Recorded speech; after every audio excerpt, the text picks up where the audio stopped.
नहीं खत्म हुआ है। नहीं हुआ है। नहीं, दास वंश कारण बोले थे, बता कारण दास वंश, गुलाम वंश, मुस्लिम वंश कल नहीं पढ़ाए थे। नहीं, उसको जानना क्या चाह रहा है आपने बताइए। इसमें कारण क्या कारण है? अब हम नहीं जान रहे, आप बोले थे 10-15 बिंदु हैं, बताएंगे। अरे भाई कल तो बताया था, रामायण नहीं पढ़ाया कल मैंने आपको। पढ़ाए हैं, फिर बोले थे कि मैं विस्तार से बताऊंगा। वो तो विस्तार है। देखिए 636 से चालू किए हम। 636 से चालू करने के बाद फिर 1000 में आए।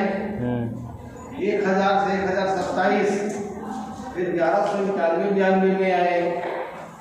फिर उसके बाद 1206 से 1210 में आए। फिर 1210 के बाद 1211 तक आए। फिर 1211 से लेकर के 1236 तक आए। खत्म तो हो गया भाई। वही को लिखना है सेम। देखिए पहला बिंदु कितना बिंदु चाहिए बताइए आप। 10-12 एक ही बोलो ना, 10 बोले 12 बोले 22 7-8 ठीक रहेगा। 7-8 ठीक रहेगा ना। आप जितना बोलोगे उतने में मैं समेट दूंगा, जितना बोलोगे उतना बढ़ा दूंगा। क्योंकि नापने का कला इतिहास विद्यार्थी को आता है, और मैं इतिहास का विद्यार्थी हूँ, ठीक है। और खासतौर पे मेडिवल में मुझसे थोड़ा से ज़्यादा तो नहीं कहूँगा, लेकिन कोशिश करता हूँ कि कुछ अन्य इतिहास के जो टॉपिक है उसे मेडिवल इंडिया को ज़्यादा जानता हूँ। 7, 8, 9, 10 ना आपका ना मेरा, है ना जी। तो पहला भारत में 636 ईस्वी में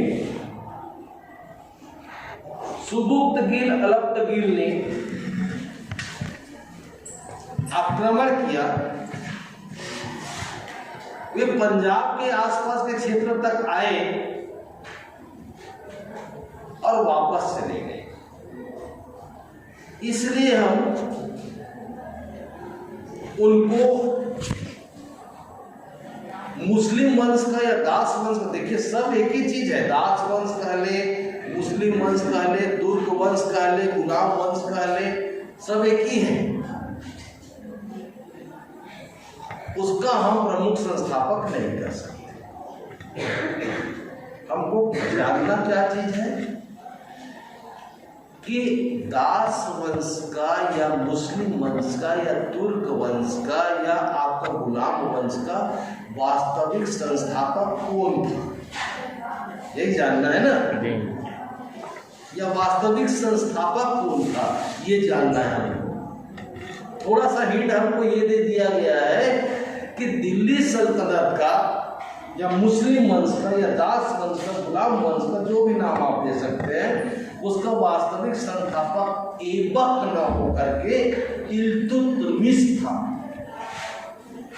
तो हमको सिद्ध करके ये बतलाना पड़ता है या पड़ेगा कि हम इल्तुतमिश को ही सल्तनत काल का वास्तविक संस्थापक क्यों माने। हम 636 ईस्वी में भारत में आक्रमण करने वाले लोगों को क्यों नहीं माने। उसके बाद भी और लोगों ने आक्रमण किया, भारत को जीता, उसको हमने क्यों नहीं माना। क्यों हम इल्तुतमिश को माने, ये हमको सिद्ध करना है।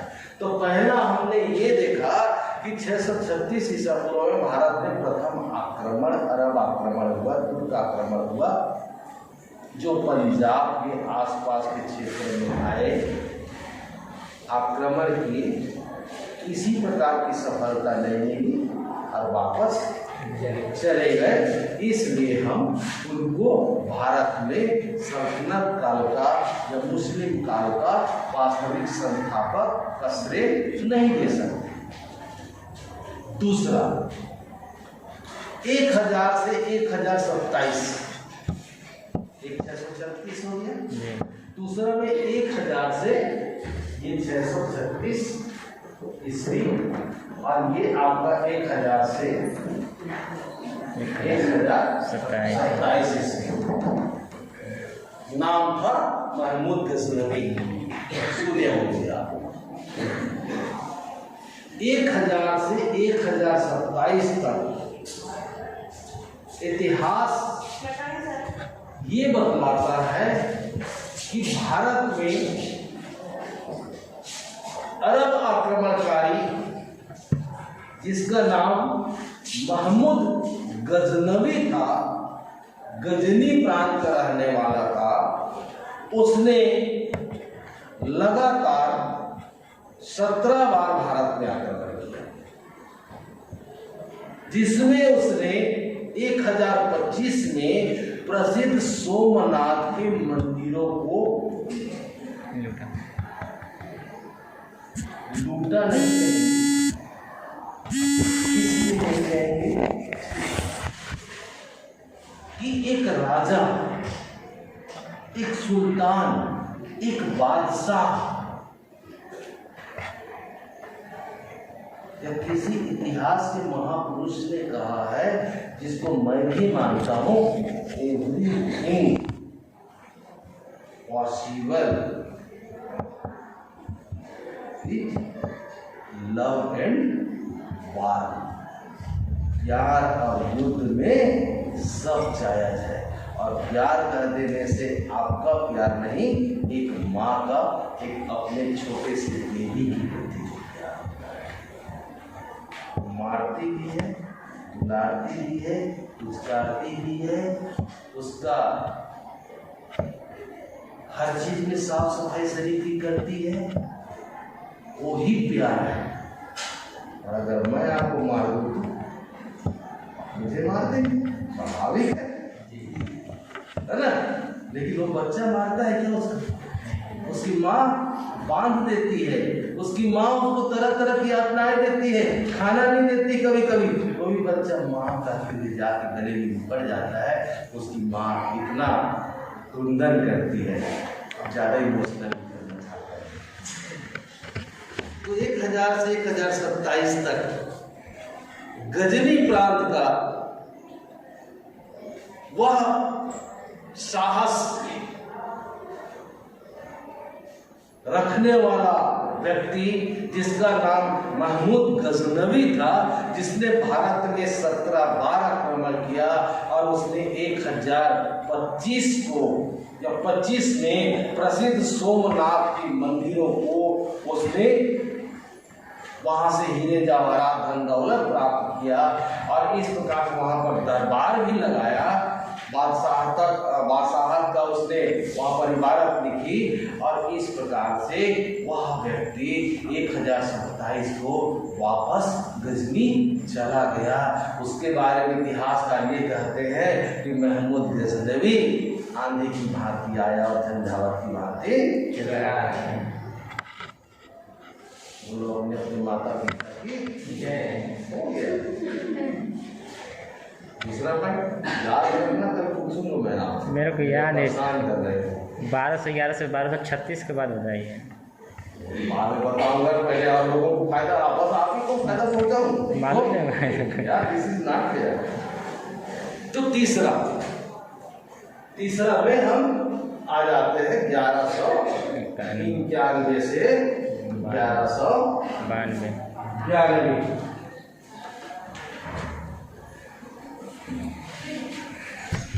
इतिहास में जो ज्ञात जानकारी है भारत में अरब आक्रमणकारियों का, उसमें तीसरा नाम आता है मोहम्मद गौरी का। गौरी गौर प्रदेश का रहने वाला, उसने 1191 में भारत में पहला आक्रमण किया था। उस समय भारत में तत्कालीन जो राजा या नरेश था, जिसका नाम पृथ्वीराज चौहान था। उस पृथ्वीराज चौहान का एक प्रसिद्ध कवि था, जिसका नाम रामचंद्र बरदाई या चंद्र बरदाई था, जो शब्दों के माध्यम से अपने शासक को सचेत करे। 1191 में मोहम्मद गौरी बुरी तरीका से पराजित हो गया पृथ्वीराज चौहान से उस तराइन के प्रथम युद्ध में। तराइन के मैदान में 3 युद्ध हुआ था, 1191 में, 1192 में और 1256 में। सॉरी 1556 है शायद, नहीं 1556 कल याद आ जाएगा, बताऊंगा आपको। अभी हम इस पर फोकस करते हैं। तो 1191 में गौरी जब पूरा पराजित हो गया, गौरी मतलब गौरी, गौरी और गौरी में अंतर है। गौरी मतलब युवती और गौरी मतलब मोहम्मद गौरी, क्योंकि इसका बहुत ज्यादा संबंध है गौरी और गौरी में। मैंने एक लेख लिखा है, बहुत पुरानी है, उसमें पृथ्वीराज चौहान और आपका मोहम्मद गौरी पर लिखा हुआ है। तो 1191 में गौरी जब पराजित हो गया और वापस चला गया, तो जीत से ज्यादा दुखी पराजय होता है इंसान, क्योंकि खुशियां तो चंद मिनट का रहता है, चंद सेकंड का रहता है। शाहजहां ने ताजमहल बनवाया, शाम के टाइम एक दिन अपनी पत्नी के साथ भ्रमण किया, इधर से देखा, बगल से देखा, अगल से देखा, घूम घूम के देखा और सर उठा करके बोला कि मजाक के खर्च बहुत अधिक हो गया। तकलीफ हुआ ना उसको, एहसास हुआ ना खर्च ज़्यादा हो गया, मजाक में मुझे ताजमहल बनवाना था लेकिन इतना खर्च नहीं करना था। तो मोहम्मद गौरी जब गौर प्रदेश चला गया तो उसका रातों का नींद हराम हो गया, रात दिन उधेड़-बुन में रहता था। पहले सपना यह था कि भारत में अतुल संग्रहित धन संपत्तियों को अधिकृत करना, लूटना, छीनना, ये उद्देश्य था। अब उद्देश्य उसका चेंज हो गया, अब उद्देश्य ये चेंज हो गया कि मुझे पृथ्वीराज चौहान को हराना है। कभी कंपटीशन में भाग लेकर के जब देखिए तो एहसास हो जाता है, कितने दिन तक एहसास होता है कि काश 1 मिनट पहले पहुंच जाता तो मैं उस मिली सेकंड में उस लाइन को क्रॉस कर जाता और टॉप कर जाता, और वो मेडल, वो सर्टिफिकेट मेरे घर की दीवार पर टंगी है, जो इनके यहाँ टंगी है। तो वो तैयारियां करता रहा और पृथ्वीराज चौहान उस जीत की खुशी में मगन होकर के गौरी में रत हो गया। चंदर बरदाई ने एक कविता के माध्यम से उसको सूचित किया, फिर भी वो आदमी नहीं समझा, नहीं संभला और गौरी के रथ में रता रहा। 1192 में मोहम्मद गौरी फिर से उस तराइन के मैदान में धमकता है और ललकारता है पृथ्वीराज चौहान को। पृथ्वीराज चौहान चूंकि ओवर कॉन्फिडेंस में था, इस साल मैं तो टॉप किया हूं तो अगले साल और टॉप करने मुझे कौन रोक सकता है, तो ओवर कॉन्फिडेंस में था। और ओवर कॉन्फिडेंस में उसने लड़ाई लड़ी और उस लड़ाई में पृथ्वीराज चौहान हार गया, और यहीं से भारतीय प्रशासन का काया पलट हो गया। और इस प्रकार से गौरी तो भारत में द्वितीय तराइन के मैदान में चौहान को पराजित तो कर दिया, परंतु वो वापस गौर प्रदेश चला गया। और इस कारण से भी हम मोहम्मद गौरी को भारत में सल्तनत काल का या मुस्लिम काल का वास्तविक संस्थापक नहीं मान सकते। फिर तीसरी बात आती है, चौथी बात आती है 1206 से 1210। 1206 में गौरी का इंतकाल हो जाता है। घर में हमारे कोई वयोवृद्ध का इंतकाल होता है, सबके घर में नहीं, कोई कोई घर में, पूरा मत मानना। तो 4 घर की बेटियां आई रहती है, उनमें सुलह तुल चालू हो जाता है कि इसकी अमुक खेत को तो मैं लूंगा, अमुक घर मेरे हिस्से में आ गई है। कुछ कुछ भाई लोग भी भिड़े रहते हैं, वो कब्रगाह तक नहीं गया हुआ है उसका शव, और इधर बंटवारे की बारी आ जाती है घर में। ये सोचने पर बारी आ जाती है, अब इसका मृत्यु भोज कौन देगा।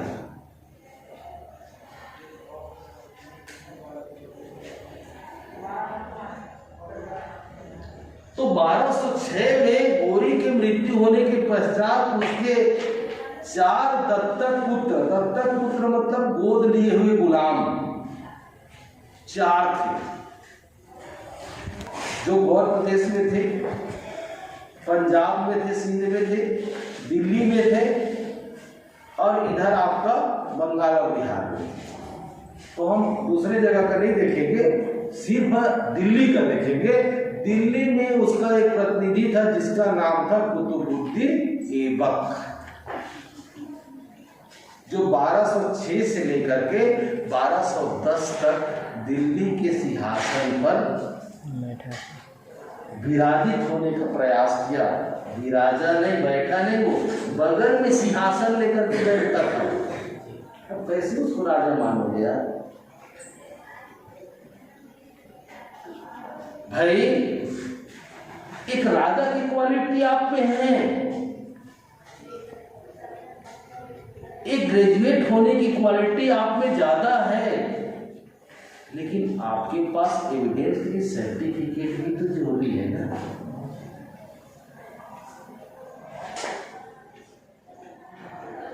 तो 1206 से लेकर के 1210 तक कुतुबुद्दीन ऐबक जो गोरी का दास था, गुलाम था, वो 4 साल तक दिल्ली के सिंहासन के बगल में सिंहासन बना करके बैठता रहा। गोरी द्वारा जीता हुआ प्रदेश को ही वो संभालता रहा, अनेक युद्धों में उलझा रहा। धीरे धीरे 1210 तक आते हैं, तो 1210 तक दिल्ली सल्तनत जो गोरी द्वारा जीता गया प्रांत था, प्रदेश था, वो भी हाथों से निकलता चला गया। तो खाक मानेंगे हम इसको, दिल्ली सल्तनत का संस्थापक। न कोई चीज जीता, न कोई चीज में बढ़ोतरी की, न लोग खुश रहे, न ये वास्तविक सुल्तान बना। क्योंकि वास्तविक सुल्तान बनने के लिए 2 चीज की जरूरत पड़ती थी। एक चीज, अपने मालिक से आप दास है ना, तो अपने मालिक से मुक्त होने का सर्टिफिकेट आपको मिलना चाहिए, तब आप लोगों को बता सकते हैं कि भाई मैं अपनी दासता से मुक्त हो चुका हूँ। देखिए, आपकी तरह मैं एक सामान्य नागरिक हूँ। और दूसरा, इनके धार्मिक गुरु जो बगदाद में रहते थे मुसलमानों का, जिसको अपन खलीफा कहते हैं, उनसे भी इनको सर्टिफिकेट जारी होता था राजा होने का, सुल्तान होने का, वो भी नहीं मिला था कुतुबुद्दीन ऐबक को। तो हम इसको भी दिल्ली सल्तनत का या तुर्क वंश का या दास वंश का, गुलाम वंश का वास्तविक संस्थापक नहीं मान सकते। सीरियस करने का मैटर नहीं है मेरा मकसद ना, इतना भी सीरियस मत करिए। थोड़ा मुस्कुराइए, मैंने तुरंत आया हो बिना पानी पिए, बस जैसे करिए।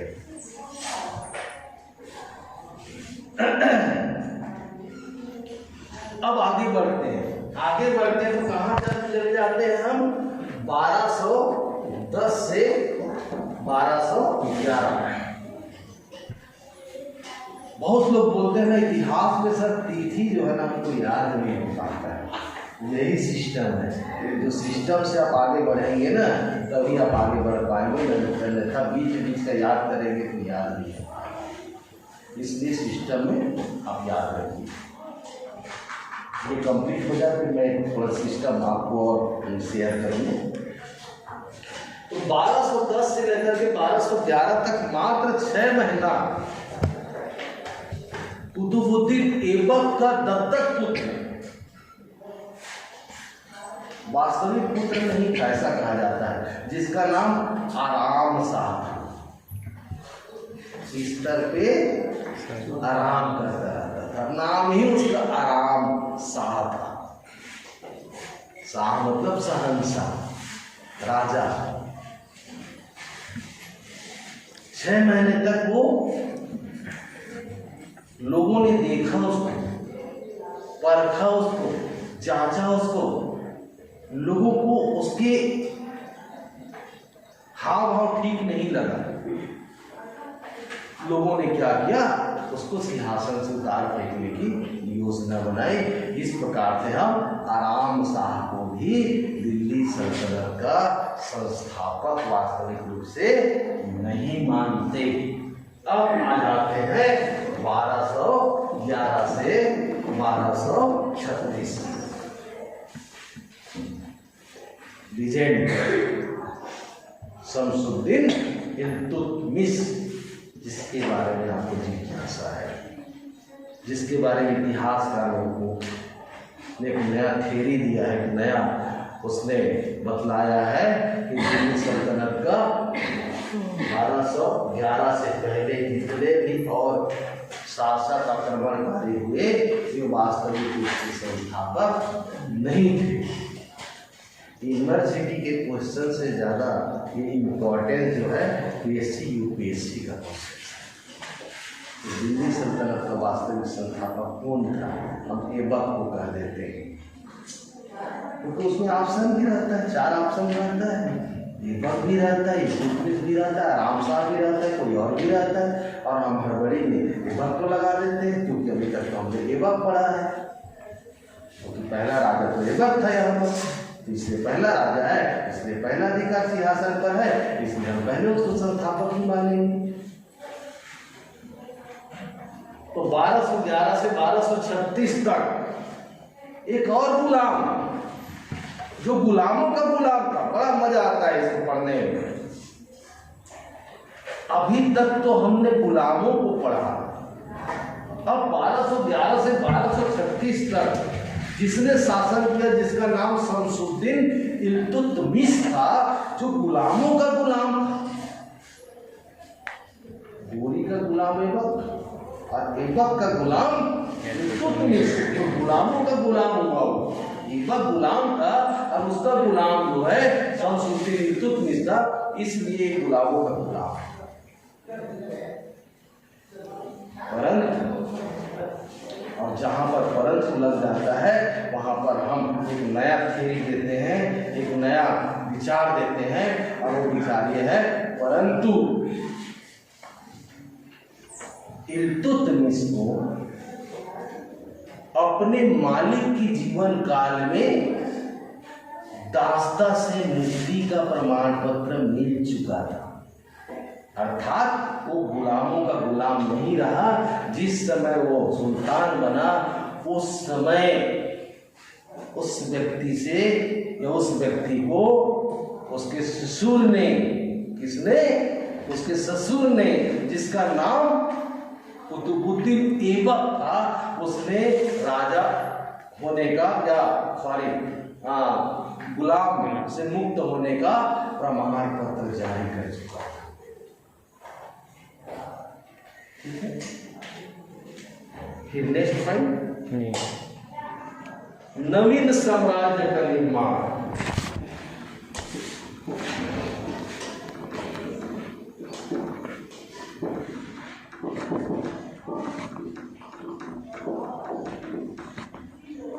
हमने ऐबक को क्यों नहीं माना संस्थापक? एक रीजन उसमें ये था कि उसने कोई नवीन साम्राज्य में बढ़ोतरी नहीं किया, कोई राज्य को नहीं जीता, कोई क्षेत्र को नहीं जीता, बल्कि जो था उसको ही संभालता रहा और संभालते संभालते उसको भी लास्ट में खो दिया।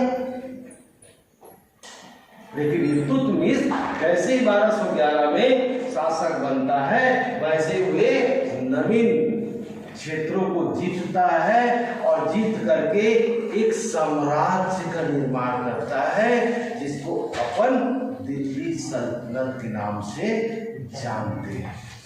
सल्तनत मतलब राज्य और दिल्ली मतलब हमारा मेन राजधानी है, जो भी कर सकते हैं केंद्र बिंदु। नवीन साम्राज्य का निर्माण किसने किया? इल्तुतमिश ने किया। इस कारण से हम इसको दिल्ली सल्तनत का वास्तविक संस्थापक, क्योंकि उसने ये किया ना, नवीन राज्य की स्थापना किया अपने बलबूते पर, अपनी शक्ति पर, अपनी बुद्धिमत्ता के ताकत पर हमने जीता और जीत करके उसके हम अपने आप में राजा घोषित हुए, तो निश्चित रूप से हम उसको राजा मानेंगे, सुल्तान मानेंगे। नेक्स्ट बिंदु में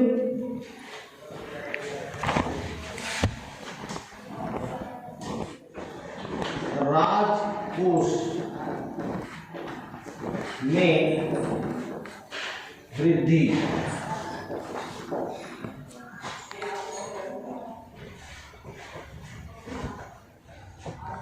किसी सांसद महोदय ने कहा था, अचानक याद आ गया, ऊपर वाले उसको शांति दे, खत्म हो चुका है बेचारा, लेकिन ये बोला था, शायद सुनेंगे, रुपया तो खुदा नहीं है मगर खुदा कसम खुदा से भी कम नहीं है। पैसे के बारे में बोला था, रुपये के बारे में बोला था।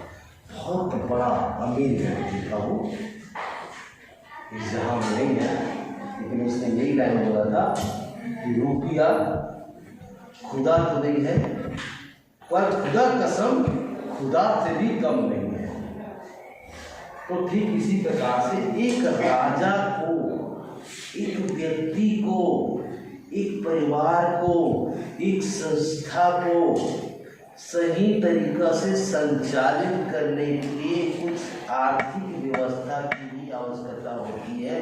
तभी आप फीस बता पाते हैं, तभी आप पेड़ शर्ट ले पाते हैं, तभी आप कॉलेज यातायात के साधन से आ सकते हैं, तभी आप पेट पूजा कर सकते हैं। तो रुपया लगभग 70% व्यक्ति की आवश्यकताओं की पूर्ति करता है। तो ठीक इसी प्रकार से कुतुबुद्दीन ऐबक के पश्चात, बोल तो नहीं हो रहे हैं? नहीं। इसके बाद कोई क्लास तो नहीं है? सोनू सर नहीं आए। सोनू सर नहीं आए।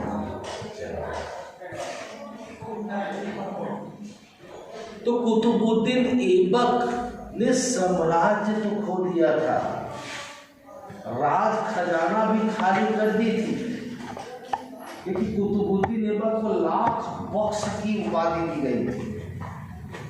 एक दिन में 1 लाख स्वर्ण मुद्राएं वो मुक्त हस्त से लोगों को बांटता था।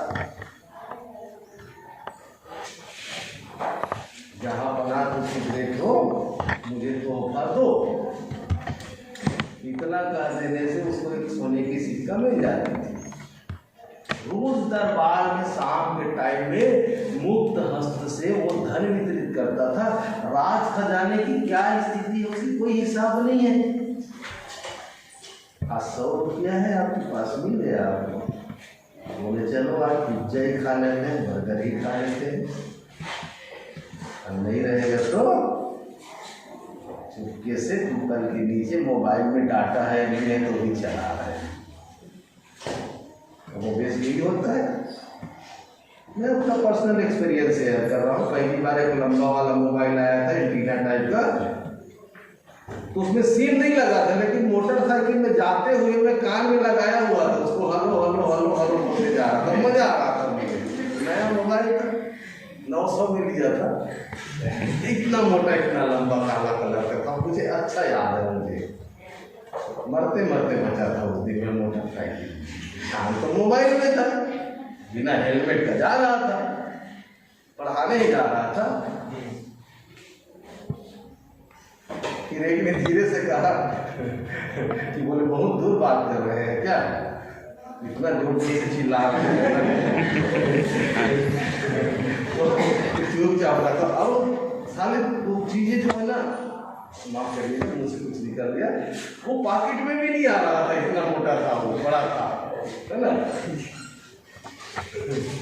बड़ा अजीब था। उसका बीच में था बटन जो है, वो रिसीवर टाइप का ही था, और बड़ी मुश्किल से कहीं से उधार मांग के जुगाड़ करके मैं खरीदा था। शौक था तो ऐसी होता है। तो राज खजाना जो है ना, लाख बख्श के समय में खाली हो चुका था। उसने कुतुब मीनार भी, जो जानते हैं ना भारत में कुतुब मीनार है, उसको कुतुबुद्दीन ऐबक ने बनवाया, लेकिन पूरा जो है इल्तुतमिश ने कराया था। स्टार्टिंग जो है कुतुबुद्दीन ऐबक ने किया था, इसीलिए उसको कुतुब मीनार, मीनार मतलब ऊंचाई, और कुतुब मतलब उसका नाम, कुतुब मीनार। अच्छा व्यक्ति था वो भी, लोग नहीं समझ पाए, परंतु हम इल्तुतमिश के बारे में ये कहेंगे कि इसने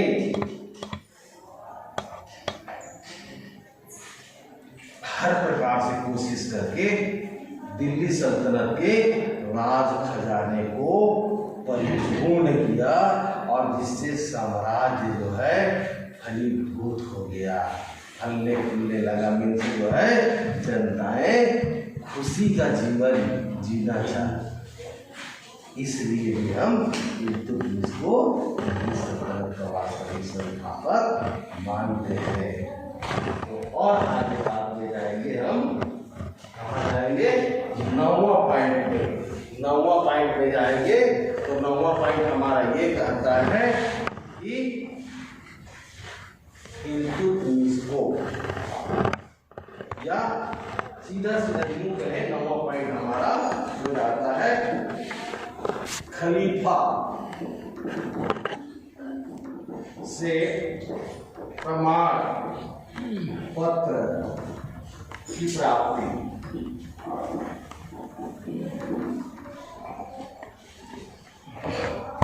ये सबसे ज्यादा इंपॉर्टेंस है।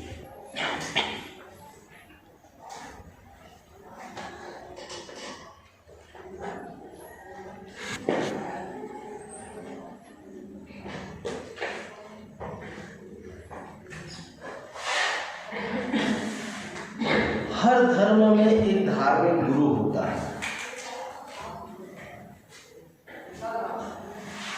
कोई ईश्वर कहता है, कोई अल्लाह कहता है, कोई पैगंबर कहता है, कोई और कुछ कहता है, कोई सतनाम कहता है, कोई वाहे गुरु कहता है, कोई जय श्री राम कहता है, कोई महाराज कहता है, कोई और कुछ कहता है। राइट?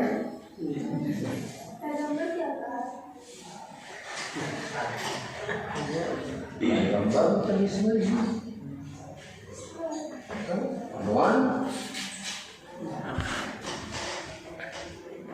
मुझको कहाँ ढूंढे रे बंदे, मैं तो तेरे पास है। पैगंबर मतलब मुस्लिम जहां में जो ईश्वर होता है उसको पैगंबर, मेरे सोच के अनुसार, इतिहास की बातें नहीं कर रहा हूँ। पैगंबर मोहम्मद, लेकिन हम जानना चाह रहे हैं धार्मिक गुरु के बारे में।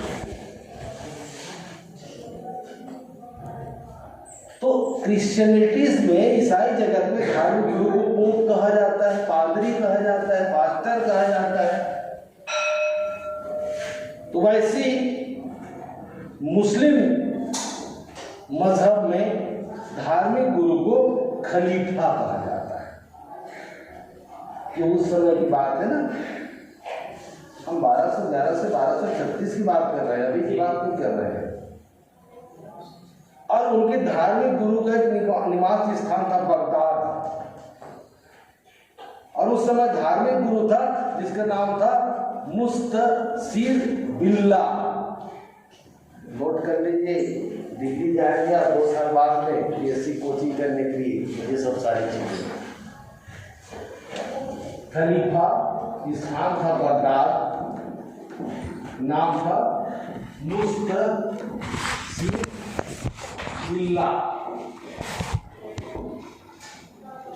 टाइम था 1229। उनसे एक सर्टिफिकेट मिला और उस सर्टिफिकेट में लिखा था नासिर अमीर मोमिनीन।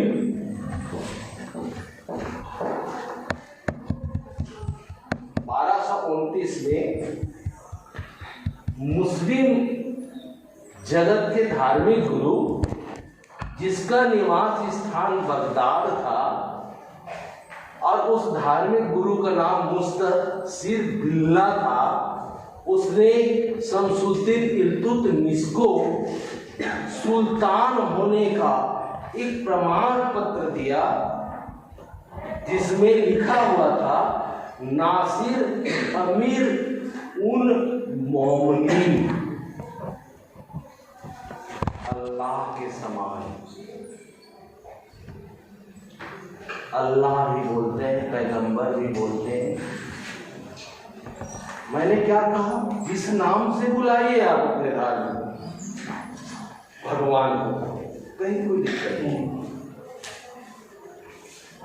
तो उस नासिर अमीर उन मोमिनीन नाम से सर्टिफिकेट दिया कि आप ईश्वर के या भगवान के या अल्लाह के समतुल्य हो, समान हो। इस प्रकार से एक राजा अपनी प्रजा का वही व्यवहार करे जिस प्रकार से भगवान अपने भक्त का करता है। हुआ भाई, एक पॉइंट और बच गया है, एक पॉइंट और बच गया है यार। एक पॉइंट में वही लिख सकते हैं अपन, क्या लिख सकते हैं,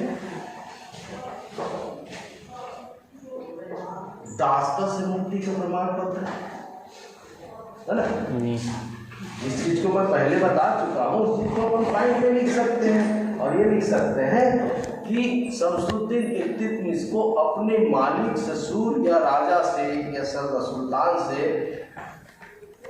दास्ता से मुक्त होने का प्रमाण पत्र मिल चुका था, अतः वे दास नहीं थे। इस कारण से भी हम दिल्ली सल्तनत का संस्थापक उसको मूल रूप से मानते हैं। That's I think it is okay. कोई doubt? I am run away, भाग लूं या भाग लूं, दो चीज होता है, run away and run away. Participate करिए, भाग लीजिए या फिर भाग लीजिए। ओके, तो फिर से नेक्स्ट चैप्टर मुझे पढ़ना पड़ेगा। Thank you.